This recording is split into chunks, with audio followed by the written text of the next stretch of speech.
साहित्य, स्मृति साहित्य। स्मृति साहित्य में 36 तो स्मृति साहित्य थे। जाते चलिए आपके मिट है कि नहीं?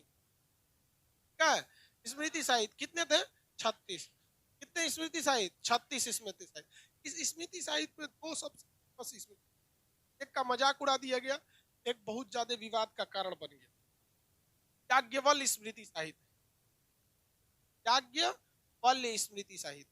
याज्ञवल्क्य ऋषि थे, इन्होंने अपनी एक स्मृति साहित्य, स्मृति साहित्य मतलब किसी एक व्यक्ति की विचारधारा जो रहती थी उसे किसमें रख दिया गया था? स्मृति साहित्य में। तो याज्ञवल्क्य एक ऋषि थे, इन्होंने अपनी विचारधाराओं को अपनी किताब में लिखा जिसका नाम रखा गया याज्ञवल्क्य स्मृति साहित्य। बड़ा मजाकिया टाइप का स्मृति साहित्य था। इन्होंने कहा कि संसार ही स्वर्ग है, इसलिए अपनी आत्मा को मत तड़पाओ। अगर तुमको मन कर रहा है क्या खाओगे तो कर्जा लेके भी पिज्जा खा लो, लेकिन खाओ, जो मन कर रहा है वो करो। यानी उस हिसाब से देखेंगे तो बिहार में तो बहुत लोगों का शराब पीने का मन कर रहा है, तो है कि नहीं? तो ये याज्ञवल्क्य ऋषि के थे।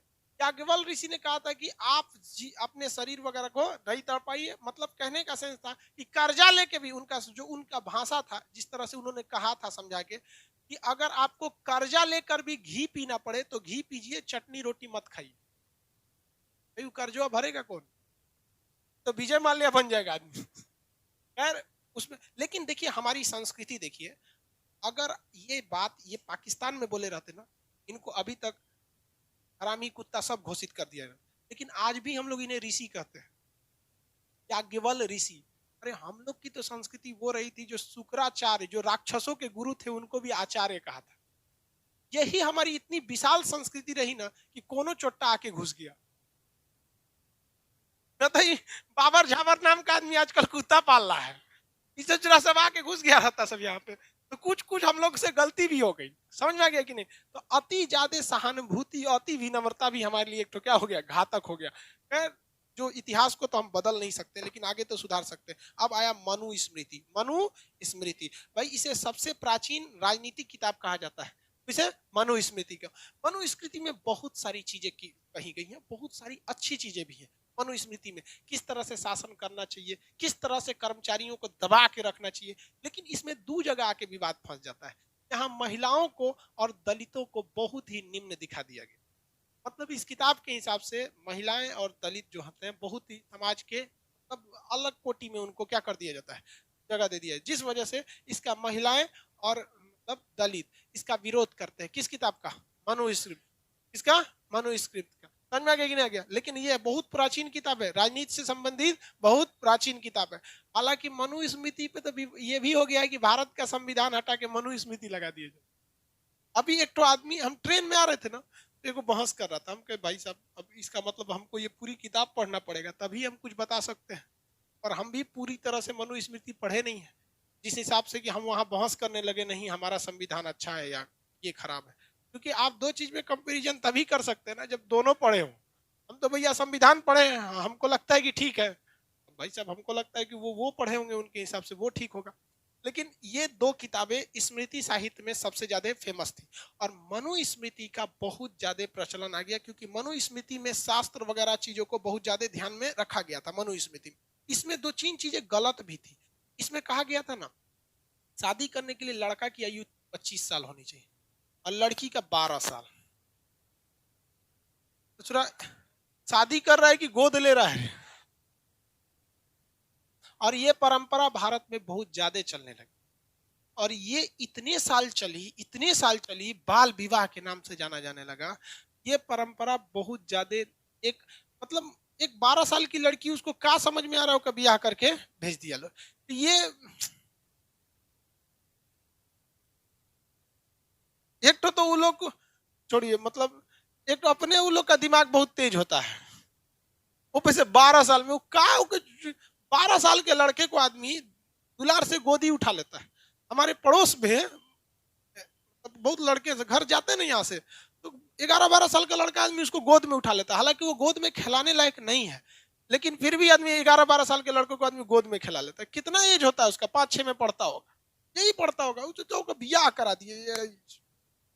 आई बोका को देखिए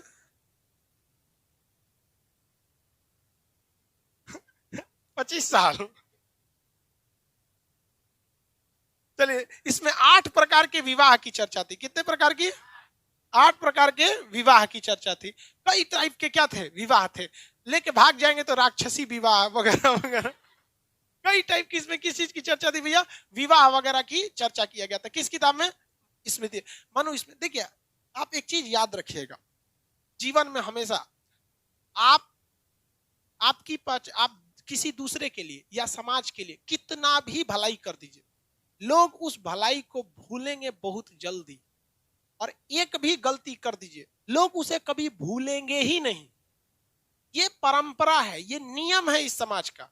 हम हो या आप हो, आप अपने रिलेशन में, दोस्तों में, मम्मी पापा में, भाई बहन में, कल को शादी ब्याह हो जाएगी, उसमें आप किसी के लिए जान दे दीजिए। ये मानव की टेंडेंसी है, इस पे आप उदास नहीं होइएगा, बल्कि इसे समझ के अपनी जिंदगी को उसी हिसाब से ढाल दीजिएगा।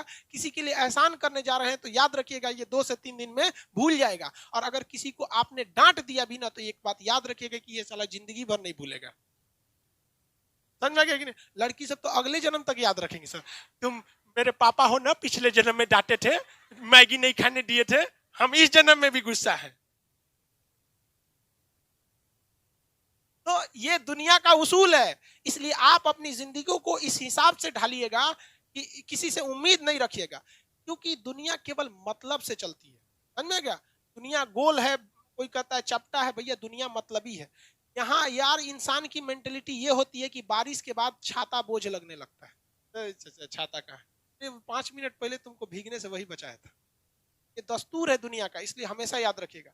मनु स्मृति में क्या अच्छाइयां हैं ये दुनिया कभी नहीं याद रखेगी, लेकिन मनु स्मृति में बुराइयां क्या है ये हर दुनिया के जुबान पर आएगा।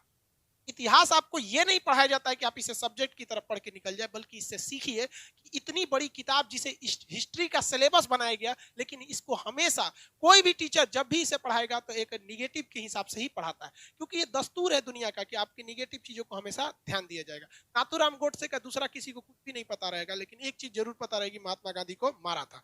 तो ये दस्तूर है, आपको इस हिसाब से अपनी जिंदगी को ढालना पड़ेगा। नहीं ढालेंगे ना तो आपसे विशाल विशाल जीव थे, डायनासोर मर के चल गए इस पृथ्वी से। अगर आप अपने आप को प्रकृति, वातावरण और समय के अनुसार नहीं ढालेंगे ना तो विनाश निश्चित है आपका। तो आप अपने समाज के हिसाब से खुद को ढाल दीजिए। उसी हिसाब से बोला जाता है जैसा देश वैसा भेष।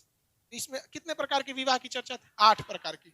सबसे अच्छा विवाह जो होता है मम्मी पापा जो ढूंढ के लाते हैं वो। उसके बाद क्या है? इसमें संस्कार की चर्चा है। क्या है? संस्कार। 16 ठो संस्कार देना है किसी भी बच्चे को। कितने संस्कार देने? 16। संस्कार तो चालू हो जाता है जब से बच्चा जन्म नहीं लिया है तब से। माँ के पेट में भी है तो माँ को बहुत सारे पूजा अर्चना यज्ञ वगैरह करने होते हैं। जब बच्चा जन्म लेता है तो वो भी एक संस्कार है। उसका मुंडन होता है वो एक संस्कार है। उसे जनेऊ पहनाया जाता है वो एक संस्कार है। पढ़ने जाता है वो संस्कार है। जब गुरु के पास पहला बार एडमिशन लेता है वो संस्कार है।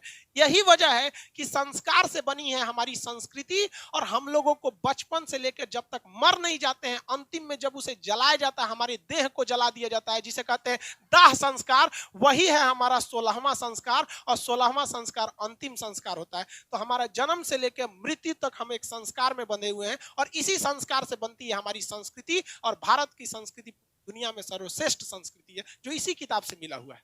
तो याद रखिएगा भाई, इतिहास में हमेशा कोई आपको ऐसा नहीं है कि आप कुछ भी कर दीजिए। आप किसी आप में से जितने लड़के हैं ना, बहुत से लड़कों को पढ़ा लिखा के आदमी नौकरी दिला, इतने लड़कों का आदमी जॉब हुआ कि हम सबको स्टेज पे बुलाएंगे तो क्लास कब लेंगे।